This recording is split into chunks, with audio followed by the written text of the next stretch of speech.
the Simba one. Now if you friends can hear me, put your hand in the air, go woo! Woo! Alrighty friends. Now we are going to be heading into the Harambe Wildlife Reserve. My name is Allie and I will be your safari tour guide here today. Now take a look above your heads. You're going to see our animal spotting guide. Give you a pretty good idea of some of the animals we'll get to see out here. No guarantee we'll see all of them, but we're going to try to spot as many as possible. Now folks, a few things about the reserve. It does get quite bumpy out there. Make sure to hold on to those cameras and phones super tight. If something should fall off the truck, we're not going to be stopping for a while to pick it back up. And speaking of stopping, friends, we're not going to be doing a lot of it. Make sure to set those cameras and phones into action or sports mode. Help you get the best view of the animals, as it is a photo safari after all. Now the most important thing, friends, is it does get quite bumpy and these are real live animals. So for your safety, my safety, their safety, everyone's safety, my sanity, please remain fully seated the entire duration of our 2-week journey. You laugh.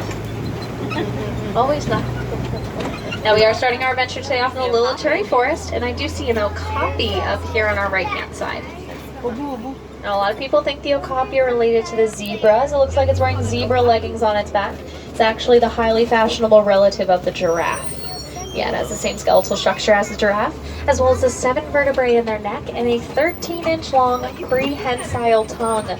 That means the okapi's tongue is so long they can actually lick their own eyeballs and pick their own noses. Super cool, right?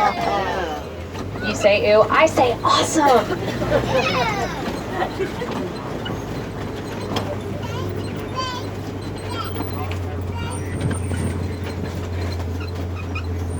Friends, I do spot a black rhino munching up here on our left-hand side.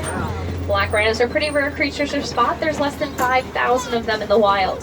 When looking at them, if you notice, they have a prehensile upper lip, meaning it's not completely connected to their bottom lip. It can move left and right. This can help them pinch the leaves off the trees here in the forest. Now, unfortunately, these animals are being poached for the keratin found in their horns. Some cultures to this day still believe that keratin has mystical healing properties, which is crazy when it's the exact same mineral found in human fingernails and hair.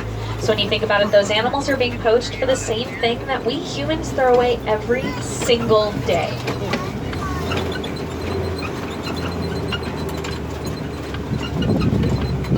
I do spot some bongos laying up here on our left. These beautiful chestnut-colored antelopes are known as the ghost of the forest for how shy and elusive they can be. Their horns are grown back in a diagonal pattern, sort of like an X. This can help them dash through the dense underbrush without getting tangled up in vines or branches. Animals like these bongos, as well as the okapi we saw earlier, are going to have lightly colored markings along their backs.